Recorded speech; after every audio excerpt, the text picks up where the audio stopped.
Hello everyone, welcome back on my YouTube channel.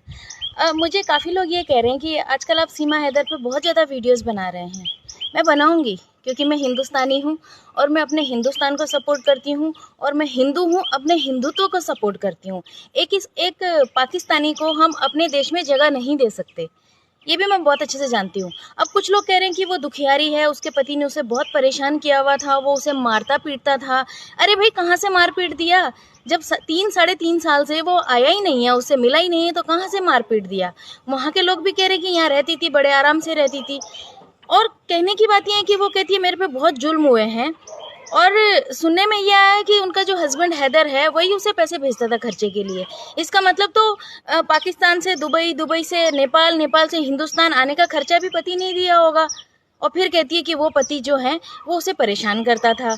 और मैं इसलिए भी ये वीडियोस बना रही हूँ क्योंकि देखा गया है कि अगर हिंदुस्तान की या अपने यहाँ की कोई भी औरत किसी दूसरे आदमी के साथ भाग जाती है, किसी की बीवी भाग जाती है, तो उसके चरित्र का पूरा हनन कर दिया जाता है। उसको सीमा जैसा सपोर्ट नहीं मिलता, उसको मूवीज़ में काम नहीं मिलता, उससे राष्ट्रीय ध्वज नहीं फहराया जाता है, उसको तिरंगे वाली साड़ी नहीं पहनाई जाती है और उसको भाभी जी नहीं कहा जाता है।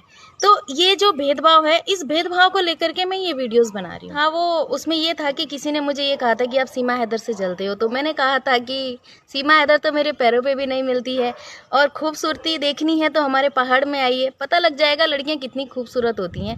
उस बात पर फेसबुक में किसी ने मुझे कमेंट किया कि आप ही फैसला सुना दीजिए फिर सीमा हैदर का। मैंने उसे वहाँ पर भी जवाब दिया और यहाँ पर भी देना चाहती हूँ। मैं सिर्फ उसे ये कहना चाहती हूँ कि मैं तो फैसला सुना चुकी हूँ कि हम सीमा हैदर को एक्सेप्ट नहीं करते हैं। क्या आप पाकिस्तानी हैं जो आप मुझसे ऐसा सवाल कर रहे हैं?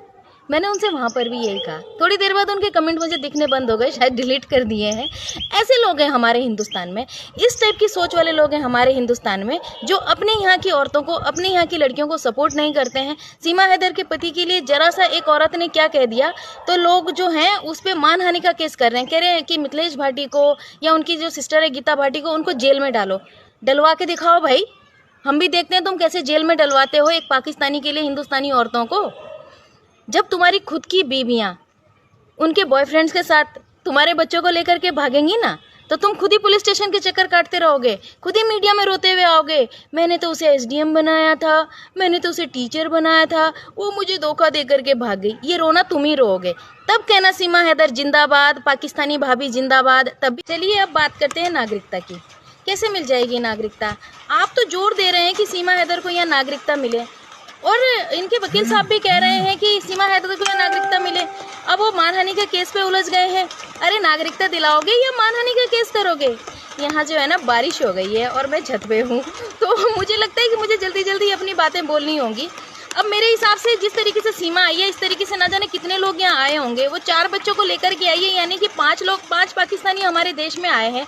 तो 5 पाकिस्तानियों को आप नागरिकता दिलाना चाहते हो, फिर किस हिसाब से हिंदुत्व की बात करते हो? इस तरीके से तो कितने आतंकवादी हमारे देश में आते होंगे और ऐसे ही किसी के प्यार में पड़ के आते होंगे। अब मैं ये नहीं कहती कि उसे सचिन ही क्यों मिला, उसे पबजी ही क्यों खेलना था, उसे क्या खेलना था, इस चीज़ के बारे में मैं बात नहीं करना चाहती। मैं सिर्फ अपने देश की उन औरतों को सपोर्ट करना चाहती हूँ जिनको ये लोग जो आज सीमा हैदर को सपोर्ट कर रहे हैं और अपने देश की औरतों को गाली दे रहे हैं, मिथिलेश भाटी को गाली दे रहे हैं, उसके पति के लिए गाली दे रहे हैं। मैं सिर्फ उन लोगों का विरोध करना चाहती हूँ और सिर्फ ये कहना चाहती हूँ कि जब आप सीमा हैदर को सपोर्ट कर सकते हो तो अपने यहाँ की किसी औरत को सपोर्ट क्यों नहीं कर सकते? अगर अपने यहाँ की कोई औरत प्यार में पड़ती है तो क्यों आप लोगों के लिए वो एक बच्चलन औरत हो जाती है और एक बेकार औरत हो जाती है? आज के मेरी वीडियोज़ में सिर्फ इतना ही है। मैं फिर आऊँगी किसी और टॉपिक पे बात करने के लिए। Thank you so much.